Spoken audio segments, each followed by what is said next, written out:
Chapter 5 On Commercial Credit. 1. Goods or commodities in the ordinary course of business pass through the following hands. First, the foreign importer, secondly the wholesale dealer, thirdly the retail dealer, fourthly the customer or consumer. To the first three of these persons these goods are capital, because they import, manufacture, or buy them for the purpose of selling them again with a profit. The fourth buys them for the sake of use or enjoyment. The price the ultimate consumer pays for them must evidently be sufficient to reimburse the original expense of production, together with the profits of the three succeeding operations. Now, leaving out of the question at present how the importer of the goods gains possession of them, which concerns the foreign trade of the country, which we do not touch upon here, if he sells the goods to the wholesale dealer for ready money, he can of course immediately import or produce a further supply of goods in the room of those he has disposed of. In a similar way the wholesale dealer sells to the retail dealer, and if he were paid in ready money, he might immediately effect further purchases from the merchant to supply the place of the goods he had sold. So also if the retail dealer were always paid in ready money by his customer, he might replace the part of his stock that was sold. And so if everybody had always ready money at command, the stream of circulation or production might go on uninterruptedly as fast as consumption or demand might allow. This however is not the case. Few or no persons have always ready money at command for what they require. Very few traders can commence with enough ready money to pay for all their purchases, and if the stream of circulation or production were to stop until the consumer had paid for the goods in money, it would be vastly diminished. Now let us suppose that the merchant, having confidence in the character of the wholesale dealer, agrees to sell the goods to him, but not to demand the money for them till some time afterwards. He accordingly parts with the property in the goods to the wholesale dealer,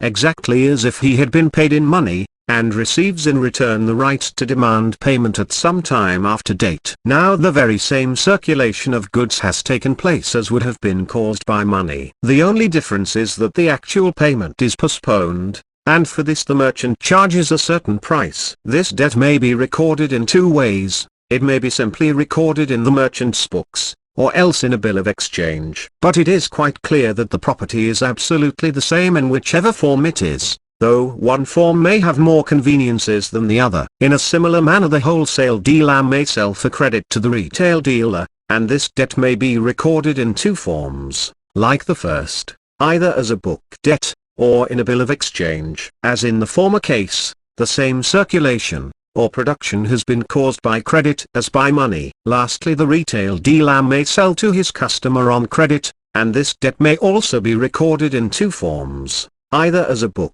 debt, or as a bill of exchange. In this latter case the debt is very seldom embodied in a bill of exchange, it most frequently rests as a book debt. But in this case as well as in the former ones, credit has had precisely the same effect as money in circulating the goods. Hence we see that credit has had precisely the same effect as money in circulating the goods from the merchant to the consumer. Moreover, we see that the passage of the goods through these various hands has generated a debt at each transfer. Supposing the merchant sold the goods for a debt of £100 to the wholesale dealer, the wholesale dealer would probably sell them for a debt of £140 to the retail dealer, and the retail dealer would sell them to different customers for debts not less probably in the whole than £200. Hence we see that the successive transfers of the same goods have generated debts to the amount of £440, thereby exemplifying the distinction we have already pointed out between credit and bills of lading,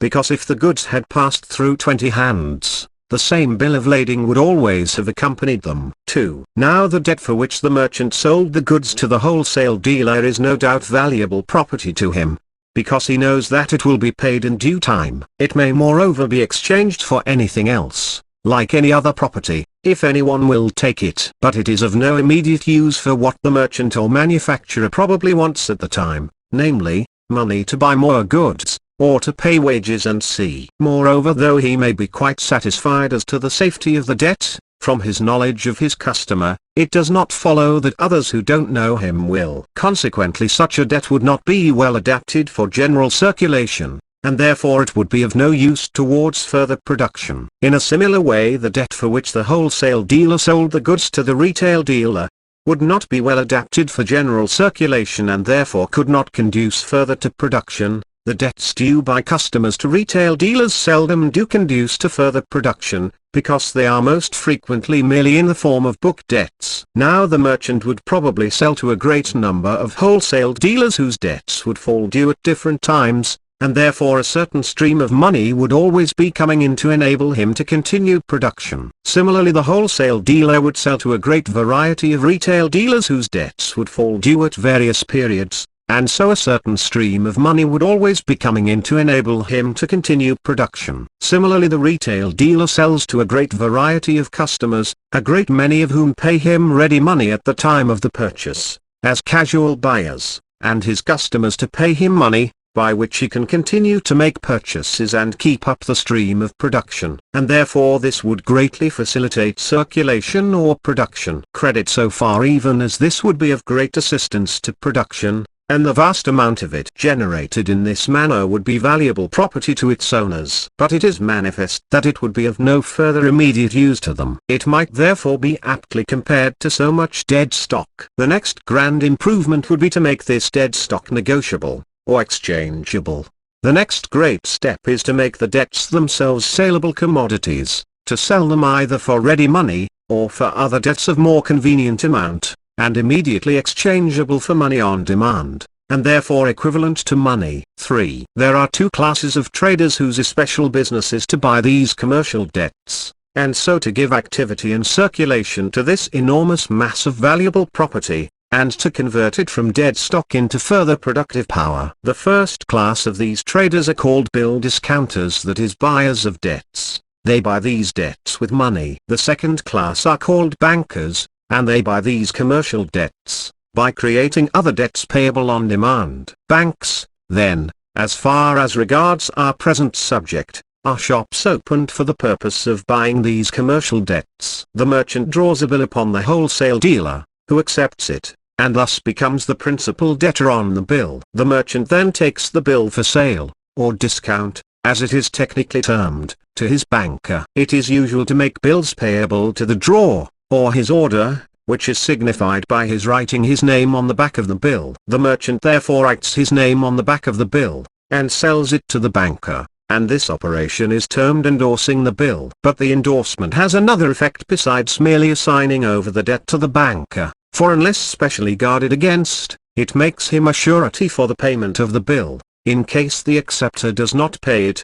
The effect therefore of the endorsement is a sale of the debt, with a warranty of its soundness. But this warranty is not an absolute one, but only a limited one, as has been explained above. The banker, therefore, buys this debt with a limited warranty of soundness by creating another credit, by writing down the amount to the credit of his account, which credit is called a deposit, at the same time charging him with the discount, and gives the merchant power to draw upon him at pleasure and at demand. Thus we see that the banker has bought one debt, which is valuable property, by creating another debt, which is also valuable property, and is equivalent to ready money to the merchant. And it must be observed that this is not a cancelment of debts, as many suppose, but an exchange of valuable properties. 4. The merchant has, however, a great many similar debts, because he has sold to a great many wholesale dealers, and he will probably want to sell these in a similar way to his banker. The merchant will therefore endorse each of them over to his banker, thereby making each of the acceptors the principal debtor to the banker, but at the same time becoming himself responsible if any of them fail to pay his debt. If therefore the banker discounts the bills of 20 acceptors, he will have 20 principal debtors, who are each of them bound under the penalty of commercial ruin, to pay their debts when they are due. The merchant, however, is surety for each of them, and as it may happen that out of so many, some may make default, the banker usually stipulates that the merchant shall leave a certain amount of deposit on his account by way of additional security. If any acceptor then makes default, the banker immediately debits the account of the customer with the amount, and gives him back the bill. Thus to a certain extent the banker always keeps the means of paying himself in his own hands, besides having his customer's name on the bill, which makes his whole estate liable, and even should his customer fail, he retains the right to have his debt paid out of the estates of both the principal and surety. The wholesale dealer has given his acceptance for the goods, and he sells them to the retail dealer and takes his acceptance for them. In a similar manner he wishes to sell this debt to his banker, and so convert it into productive capital. Similar transaction takes place as in the former case. The wholesale dealer sells the debt of the retail dealer and becomes himself surety for its payment to his banker. The banker also buys this debt by creating another debt payable on demand, which is equivalent to ready money. The retail dealer may also draw upon his customers, though this is comparatively rare, because customers are generally beyond the pale of commercial law.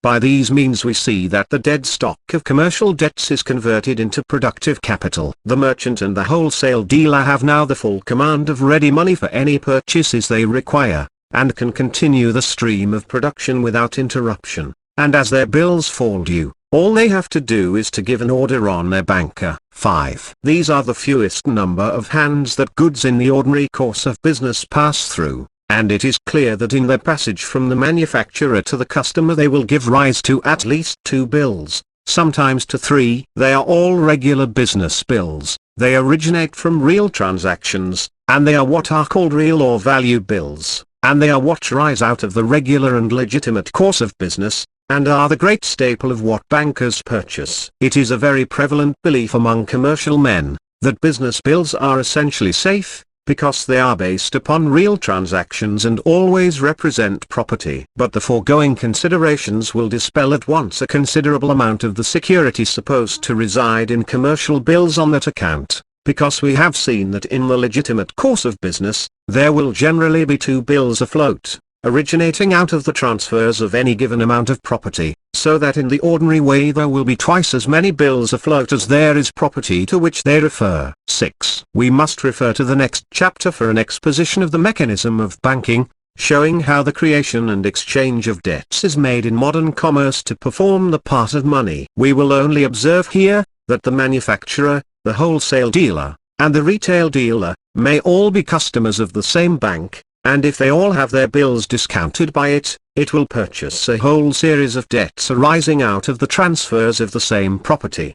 The above operations are only what arise in the ordinary course of business. It may sometimes happen that property may change hands much more frequently, and at every transfer a bill may be created. Hence when the credits are very long, and the transfers numerous, it is easy to imagine any number of bills being created by repeated transfers of the same property. In times of speculation this is particularly the case. Now all these bills are technically commercial or real bills, but it is evidently a delusion to suppose that there is any security in them on that account. The fact is that the whole misconception arises from an error in the meaning of the word represent. A bill of lading does, as we have said above, represent property, and whoever has the bill of lading, actually has so much property. But a bill of exchange does not represent goods at all. It represents nothing but debt, not even any specific money. It is created as a substitute for money, to transfer property, but it does not represent it any more than money represents it. This was long ago pointed out by Mr. Thornton in his essay on paper credit, in order to justify the supposition that a real bill,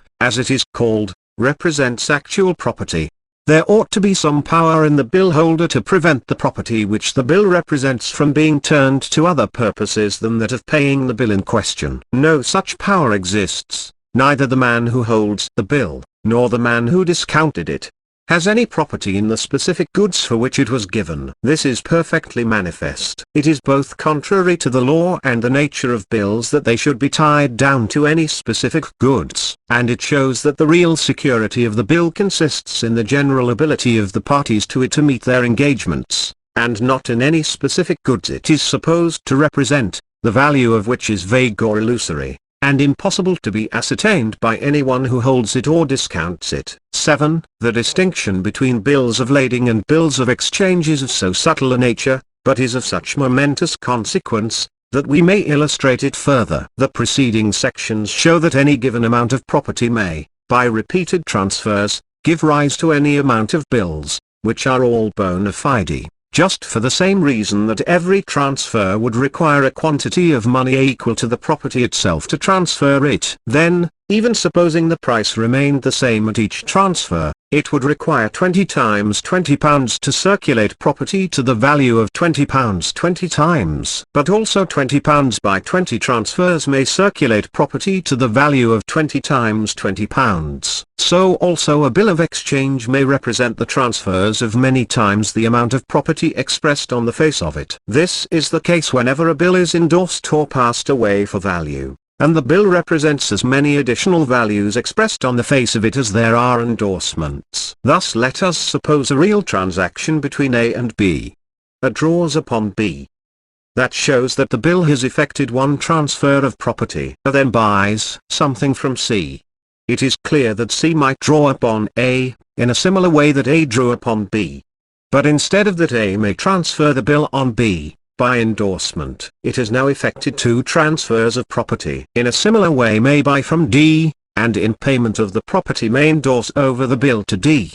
The bill then represents three transfers of property. In a similar way it may pass through an unlimited number of hands, and will denote as many transfers of property. When C endorsed over the bill to D, he merely sold him the debt which A had previously sold to him. Now that might be done either by drawing a fresh bill on B, cancelling the first, or simply endorsing over the bill he received from A. Hence we see that every endorsement is equivalent to a fresh drawing. But if he draws a fresh bill on B, it will represent nothing but B's debt to him, whereas if he endorses over the bill he received, will represent B's debt to A, A's debt to C, and C's debt to D, and consequently it will be much more desirable for D to receive a bill which represents the sum of so many previous transactions, and for the payment of which so many parties are bound to the whole extent of their estates. Some 60 years ago, almost the entire circulating medium of Lancashire consisted of bills of exchange, and they sometimes had as many as 150 endorsements upon them before they came to maturity. From this also, we see that no true estimate can be formed of the effect of the bills of exchange in circulation, by the returns from the Stamp Office, as has sometimes been attempted to be done, as every fresh endorsement is in effect a new bill, so that the useful effect of a bill of exchange is indicated by the number of endorsements upon it. Supposing that every transfer is accompanied by an endorsement,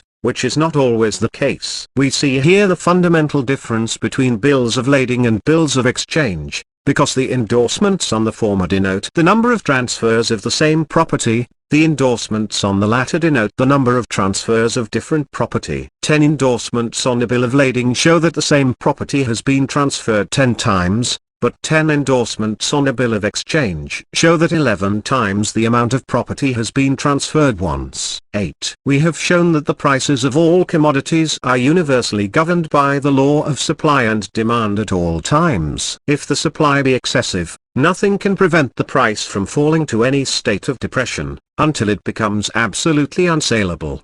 The commodity, therefore, will not pay the cost of its production, and unless those concerned in producing it have independent capital to enable them to hold on until the excessive supply is taken off, and save them from selling when the price is ruinously depressed, or to stand the losses, they will all fail. Almost all men in commerce are under obligations, that is, they accept bills of exchange which must be paid at a fixed time, under the penalty of commercial ruin. To meet these obligations due by them, they have property of two sorts: debts or obligations due to them, and secondly commodities. To meet their own obligations, they must sell one or other of these kinds of property. They must either sell their debts to their banker, or they must sell their commodities in the market. While credit is good, that is while bankers buy debts freely, they can retain their commodities from the market, and watch their own opportunity of selling at a favorable moment. As their own obligation falls due, they sell to their bankers some of the debts due to them. Thus if credit was always good, they might go on forever, without the necessity of ever having a single piece of money paid into their account, or having any money at all beyond what is necessary for their daily petty transactions. But if credit receives a check, and the banker refuses to buy their debts, they must still meet their own obligations under penalty of ruin. They are consequently obliged to throw their commodities on the market, and sell them at all hazards. The supply of them becomes excessive and inevitably depresses the price. Traders who have capital enough of their own to meet their engagements without discounting, are able to keep their commodities back from the market until, The extra supply being exhausted, prices rise again, from the natural operation of the demand. Bankers, we have shown, always buy the debts of traders by creating debts of their own, which are called their issues, and when bankers refuse to buy the debts of traders they are said to contract their issues.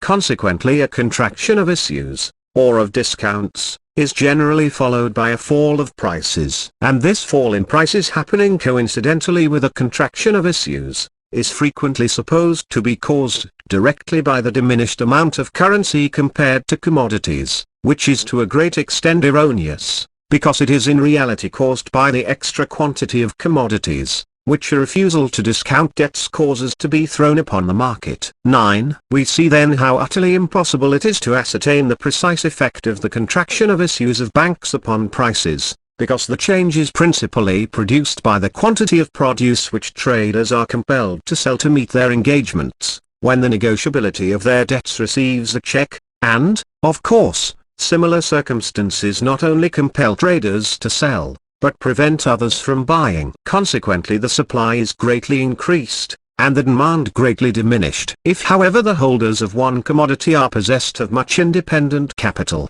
and are not compelled to realize to meet their engagements, a contraction of issues would not affect them much. On the other hand, if the holders of another commodity were in general men who depended chiefly on credit, and were compelled to sell at a sacrifice to meet their engagements, a sudden refusal to discount for them would cause an extraordinary quantity of their produce to be thrown on the market, and cause a ruinous depression of price. It is the sudden failure of confidence and extinction of credit which produces what is called in commercial language a pressure on the money market, and which causes money to be tight.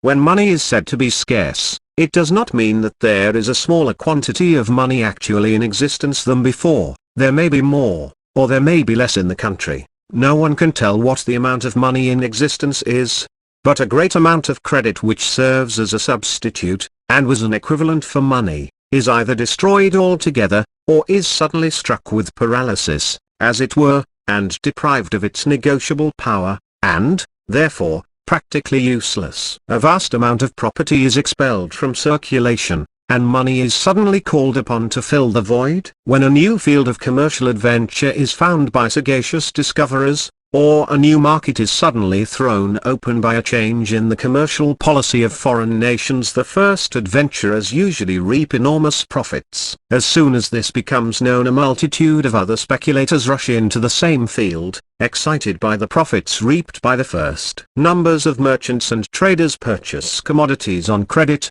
that is, they incur obligations which they must discharge at a future day, in the hope that the returns will come in before the day of payment.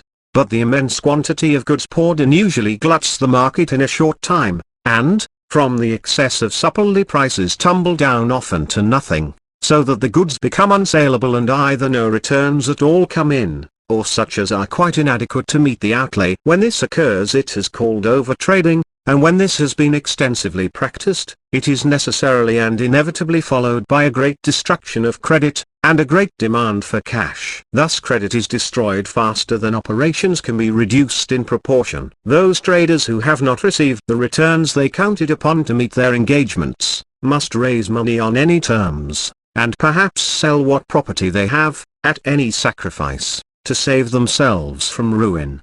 The effect of this will be that money, for which there is an intense demand, will rise greatly in value, that is, discount will rise very high. But as a necessary consequence of such a state of things, a great quantity of goods will be thrown on the market, and their price will be enormously depressed. These circumstances will therefore produce a very high rate of discount, and ruinously low prices, which will continue until the excessive supply of goods is exhausted and confidence revives. In such cases as these, traders who have not sufficient capital of their own to meet their engagements, and hold on their goods until prices rise, will infallibly be ruined. Under these circumstances the rate of discount bears no relation to the rate of profit. The use of ready money to persons who have over-traded, is of infinitely more consequence than the price they have to pay for it. It may be well worth their while to pay 15, or 20, or even 50%. For the use of money for a temporary emergency, which may save them from ruin. and enable them to maintain their position. It is therefore not the scarcity of money, but the extinction of confidence, which produces a pressure on the money market, and an examination of all the great commercial crises in this country will show that they have always been preceded and produced by a destruction of credit, which has usually been brought about by extravagant overtrading. 10. The principle that the relation between supply and demand is the sole regulator of value, combined with the action of the credit system, will explain all the phenomena witnessed during a pressure on the money market. The failure of credit in any one branch of business will produce its full effect on the general market rate of interest, because that is regulated by the intensity of the demand for money from whatever quarter it comes. But it will not necessarily follow that the market prices of all commodities will be depressed. The market price for each commodity will be governed entirely by its own peculiar circumstances. If the holders of one commodity have independent capital, and have prudently abstained from overtrading, the price of such a commodity will not suffer much, because the ratio of supply and demand will not be altered to any great extent, but it cannot help sympathizing to a certain extent with other commodities.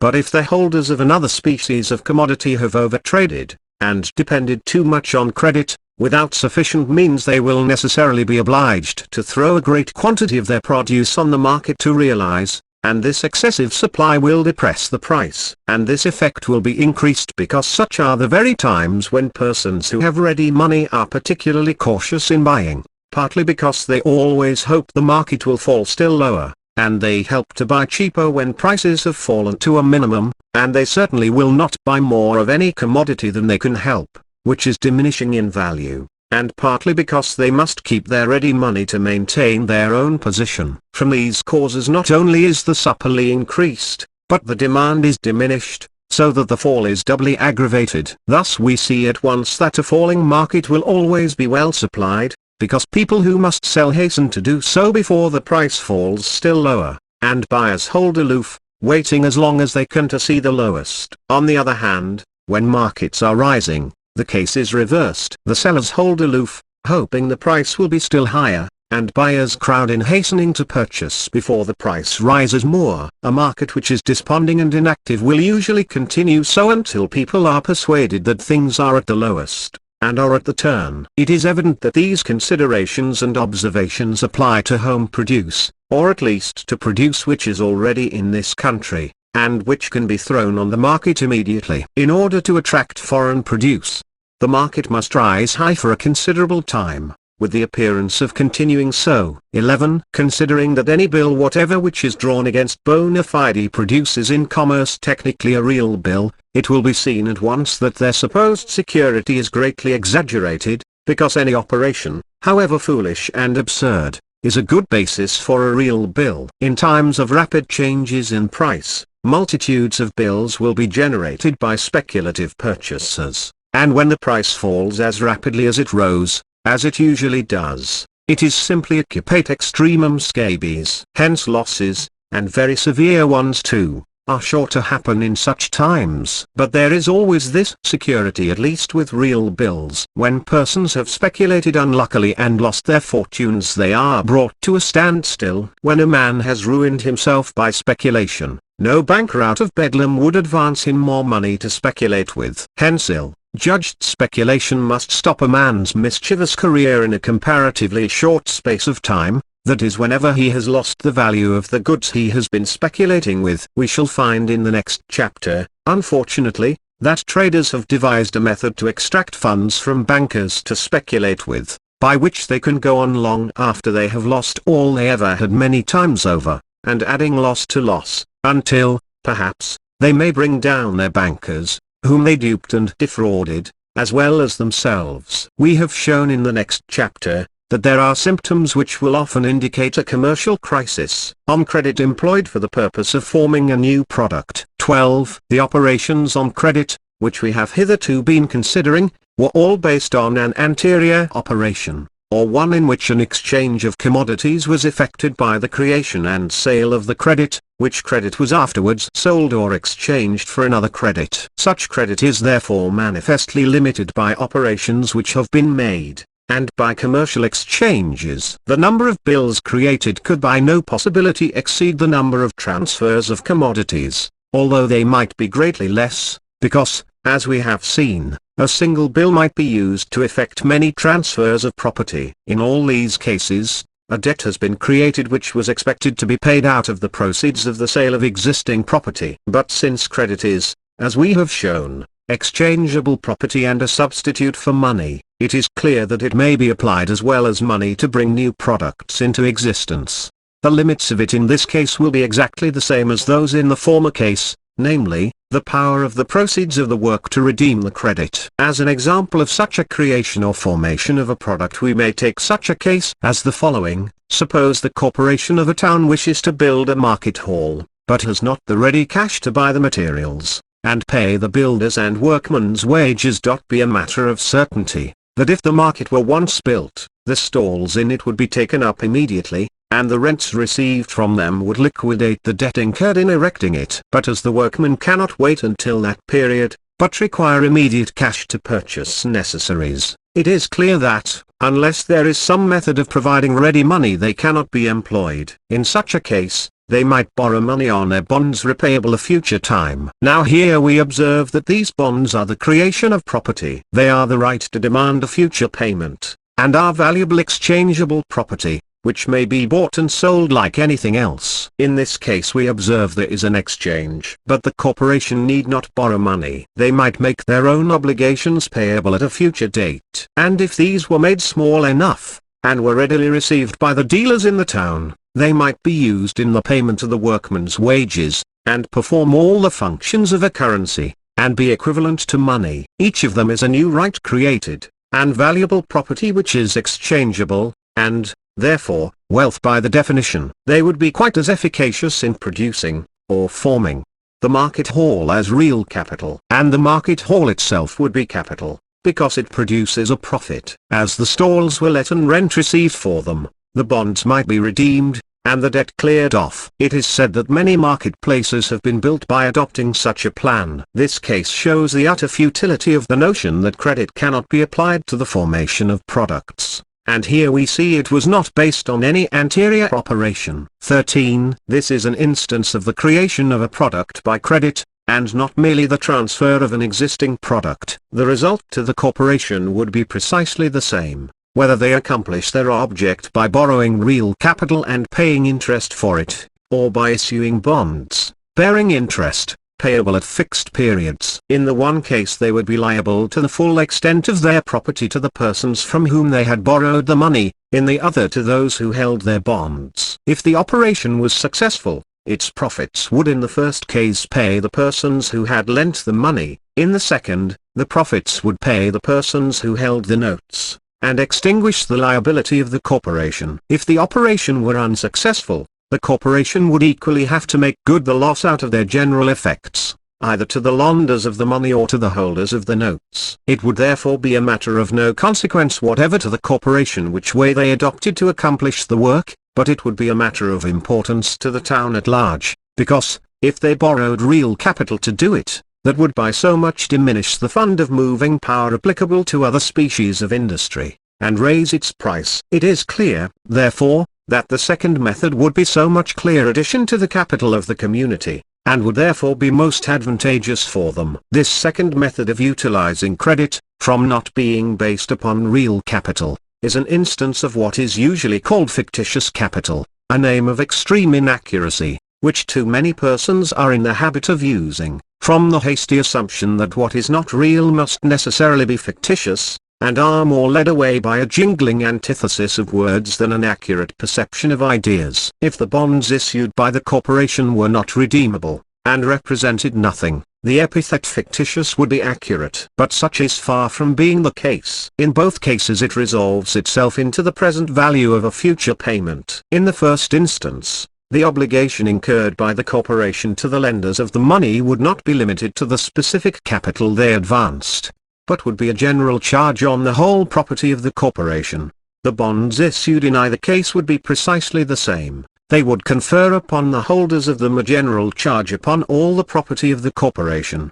the security to the holder of the corporation's obligations would be absolutely identical in either case. If the corporation spend the money, it is absolutely gone away from them forever, and is no more a security to the holders of their notes than if it had never existed. In either case, then, it is the permanent property of the corporation which is the real security of the holders of their notes, and they have the same general charge over it in both cases. It is, therefore, to the last degree inaccurate and untrue to distinguish one case by the term real capital, and to brand the other as fictitious. There is absolutely no distinction at all between the two cases, as far as regards the corporation, and the holders of its obligations. The profits and the losses are identical in their effects in either case. The true difference is to the community at large, and the general fund of capital available for its use, and its only effect is to make capital somewhat cheaper than it would otherwise be, and a judicious and successful employment of it eminently conduces to the national prosperity.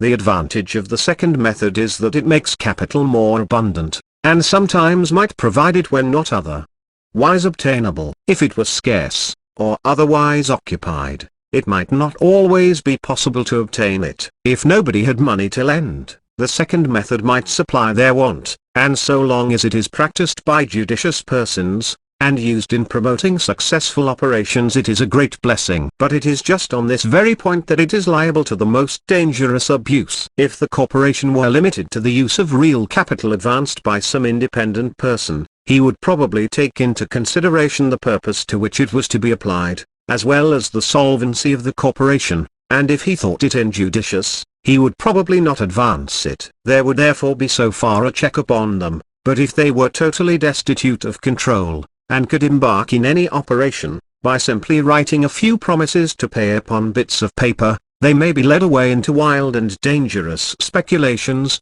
deceived by false expectations of profit, and involve themselves and all who trust them in ruinous losses. Because, though these promises to pay did not represent real advances, and are therefore inaccurately called fictitious capital, if they get into circulation, and people give value for them in commodities or services, a disastrous operation based upon them is just as much loss of capital as if they had been real advances. 14. We have thus shown that in the production of commodities, which term by the unanimous consent of all modern economists includes both the formation and the transfer of commodities, credit performs exactly the same functions as money. So far therefore as production goes, credit is in all respects equivalent to money. And so long as the operations are successful, everything goes well, money being, as we have laid down, the representative of the fruits of a man's past industry, and credit a pledge of his future industry. It is certain that credit exceeds money many times in this country, for whereas it is not supposed that the actual money exceeds £80 million, the credit in bills of exchange, which is only one form of it, taking a very low estimate, exceeds £400 million. That is, the people of this country have always pledged their future industry to the extent of 400 millions of money. And this 400 million pounds is equally capital. It is equally a real value as the 80 million pounds. No doubt it is of a different description. It is more perilous, a portion of it may perish. But it is an undeniable fact that it has performed the same functions, so far as regards production, as money. It is a distinct and separate article of value over and above commodities, totally different from bills of lading, which merely represent particular commodities. Bills of exchange are not to lean upon property, but upon industry, and any property a man possesses is only a kind of collateral security to make good his engagements in case his industry is unsuccessful. 15. In the case we examined of a bank discounting the bill of the manufacturer A, upon the dealer B, the transaction was already effected upon which it was founded. I had rendered the service to B, for which he was to be paid at a future day, before he drew the bill upon him, and originally all bills of exchange represented previously existing debts, and they bore on the face of them the words for value received to testify the fact. Consequently, when A discounts the bill founded upon that transaction, with the bank, it must be carefully observed that he is simply selling a debt which is his existing property. And so long as bills of exchange are restricted to representing past transactions, their negotiation is not borrowing money, as is commonly understood, but the sharpness of traders discovered that they might be applied to future transactions. In the case of a past transaction, the bill was given by B, who had got the goods, to A, who had given them, and A had got the money that would be payable to him at the maturity of the bill, advanced to him by the bank on the credit of B's reputation, as well as his own. If B, however, be a person of wealth and reputation, he may lend the use of his name to A without any real transaction having taken place between them. Thus he may accept a bill of A's, and A on the strength of his name, goes to his banker, and gets the money, with which he performs some operation, such as manufacturing goods, and, having done so, he may sell them to C, and take C's bill in payment of them, which latter is a real transaction. Now the whole of this operation is based upon the credit of B's name. It is not based upon anything real, or upon any service previously rendered, consequently it is in itself a completely new transaction. Such a bill between A and B is called an accommodation bill. This name is however not confined to cases where the acceptor lends his name for the accommodation of the drawer, though that is the most usual form, but wherever an acceptor, drawer, or endorser puts his name upon the bill, and therefore, renders himself liable to the holder for value to discharge it, without, as the legal expression is, consideration moving to him, it is an accommodation bill, and the party for whose accommodation it is negotiated is bound by law to provide funds to discharge it at maturity, and also to indemnify the accommodation acceptor, drawer, or endorser, as the case may be, against the consequences of non-payment. The practical effect of this transaction is simply that B stands security to the bank for the money advanced to A, and there is nothing in the nature of such a transaction worse than for one man to stand security for another in any other commercial transaction. In some respects it is much fairer to the person who runs the risk as security, because in the ordinary course, when one person becomes security for another, he does not receive any pecuniary recompense for the risk he runs, to which he was most certainly fairly entitled, whereas if it be done by way of accommodation bill, he generally receives some quid pro quo, and when a bank performs an operation of exactly the same nature, it always receives a high interest for the risk it runs, and, when judiciously done, is a very profitable source of income. From the extravagant abuse, however, of such modes of raising capital, accommodation bills have acquired a most discreditable reputation, and there is nothing which requires more vigilance in a bank than to guard against being entrapped into making unwary purchases of such securities. A great deal has been said and written about the difference between real and accommodation bills, and while no terms of admiration are too strong for the first, no terms of vituperation are too severe for the latter. Thus Mr. Bell says, the difference between a genuine commercial bill and an accommodation one is something similar to the difference between a genuine coin and a counterfeit, as if the act of negotiating an accommodation bill were in itself an act of moral turpitude. It is also generally assumed that real bills possess some sort of additional security because it is supposed that there is property to represent them. We have already seen, however, the entire delusion of such an idea, and that it is a great mistake to suppose that commercial bills have any specific relation to the property from the transfer of which they originally sprang. In truth, both real and accommodation bills have precisely the same security. They constitute a general charge upon the whole estates of all the obligants upon them. The objections to accommodation bills, therefore, on that ground are perfectly futile. The essential distinction between real and accommodation bills is, that a real bill represents a past, and the other a future transaction. But even this is no ground for any preference of one over the other. A transaction which has been done may be just as wild, foolish, and absurd as the one that has to be done. The intention of engaging in any mercantile transaction is, that the result of it should repay all the outlay with a profit. There is no other test of its propriety but this. In a mercantile sense, such things have been heard of in the mercantile world as consignments of skates to tropical countries. Now, a bill drawn against such a shipment as this would pass muster, in technical language as a real bill, while one drawn to forward some other operation, however sound and judicious it might be, if it were not yet accomplished, would be an accommodation bill, and be branded as fictitious. Mr. Bell would call the former genuine coin, the latter counterfeit. We see therefore that the common objections urged against accommodation bills are perfectly futile, and quite wide of the mark. Whether a bill be a good and safe one, has no reference whether it represents a past or a future transaction, but whether it is a safe and judicious one itself, and the parties to it able to meet their liabilities. The whole cash credit system of Scotland, which has conduced so eminently to the prosperity of that country, is a system of accommodation paper, which is sufficient to disprove in the mind of any dispassionate person, that the system is in itself necessarily dangerous and pernicious, but is proof enough that, if it is judiciously managed, it may be of great advantage. The true objection to accommodation paper is of a different nature. When the credit system is carried on duly and properly, and within legitimate limits, it is the most ingenious method ever devised for promoting commerce, and where it has been cautiously used, has marvelously succeeded in so doing. But it is a very trite remark, that the best things when corrupted, become the worst. This is eminently true of paper credit. Universal experience proves that there is nothing so dangerous and pernicious as for individuals to have an undue facility for obtaining credit. When capital is to be had on too easy terms, it fosters to an extravagant extent the fatal propensity for embarking in all sorts of wild speculations,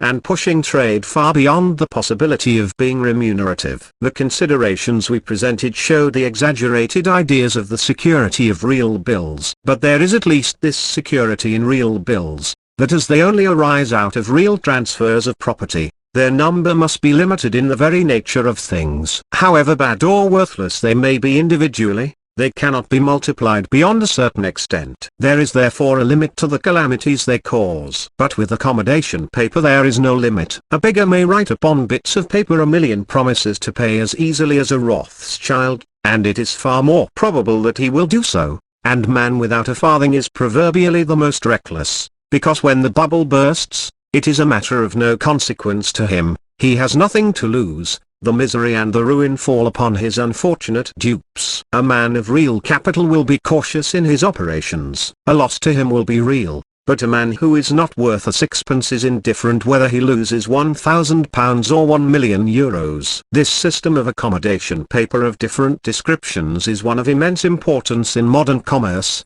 and its abuse has led to some of the most terrible mercantile catastrophes on record. It is, however, so intimately interwoven with banking, that we shall defer any more mention of it till the next chapter, which treats of the operations of banking. 16. We have observed that so far as regards production, which in a scientific sense includes the formation and transfer of products, credit, whenever it is applied, performs exactly the same function as money. All commercial transactions on credit are SLA.